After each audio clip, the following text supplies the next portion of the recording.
In sales, but especially in leadership, we have to increase our frequency of feedback so that we know at all times what the score is so we can make more appropriate choices and decisions. Increasing our frequency of feedback is at the heart and soul of leadership. Creating an opportunity wherein we can set people up, inspire them, teach correct principles, let them govern themselves, and as they report back with more frequency and the measurement system becomes a live document, we can make more appropriate decisions more often, more frequently, and therefore the system works more efficiently. Feedback is the breakfast of champions.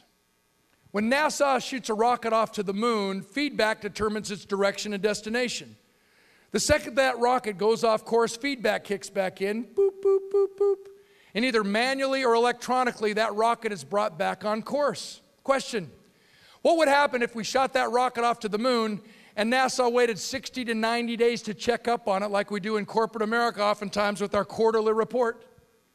Would that rocket be headed towards the predetermined destination of the moon, or would now it be headed towards Uranus or Neptune or Pluto or some other destination we didn't even have in mind? And now can you see how much more effort and time and money and sacrifice it's going to take to bring that rocket back on course? To illustrate the power of increasing our frequency of feedback, the essence of leadership, let me take you into the Olympic Games. Served on the Olympic Committee of the 2002 Winter Games. Figure skating, interesting. I don't know if it's a sport, it's more of an extravaganza. It's more of a show, but they are athletes. They're strong, flexibility out the kazoo. And have you ever seen it on television or in person? Whoa. Here we have this amazing couple. And someone, usually with an accent, introduces this couple, and from behind that backstage curtain area, out on the ice, this man and woman come out hand in hand, and they come and skate to this pre-designated beginning spot on the ice, put their hand up in a John Travolta type way, and all of a sudden the crowd applauds. Whoa, whoa. Look at the sequins on the outfits, the guys. And all of a sudden, someone pushes a button and they begin their performance. And they are everywhere. It's amazing grace, dexterity. They jump, they leap, they land, and the whole audience goes, woo. And 4 minutes later, they stop their performance in the exact same spot they began. And as the music stops and the skaters skate off the ice, here are we as audience participants sitting there clapping, reverent, usually a coat and tie for the gentlemen, women in pantsuits, dresses. It's a reverent occasion. Whoa.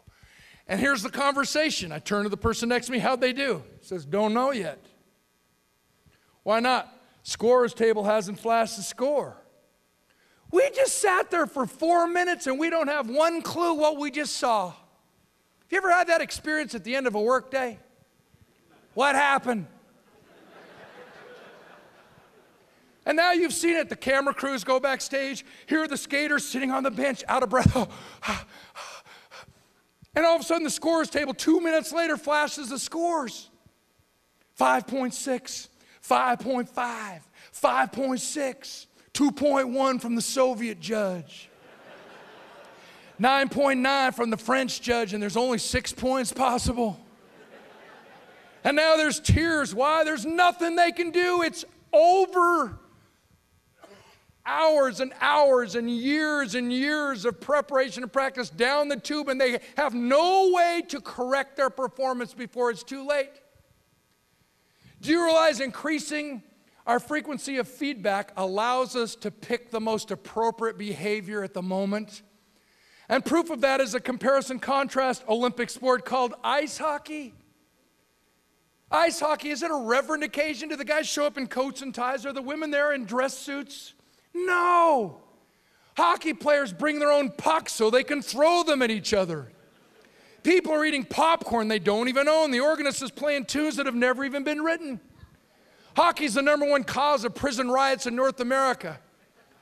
These prisoners are locked up in jail watching hockey on TV. They become uncontrollably mad when they see a hockey player get a 5-minute penalty for the exact same offense they're doing 17 years for. What's the difference between figure skating and ice hockey? Feedback. In a hockey game, the fans, the players, and the coaches can see the scoreboard. They know it at all times and in all places how much time is left and what the score is.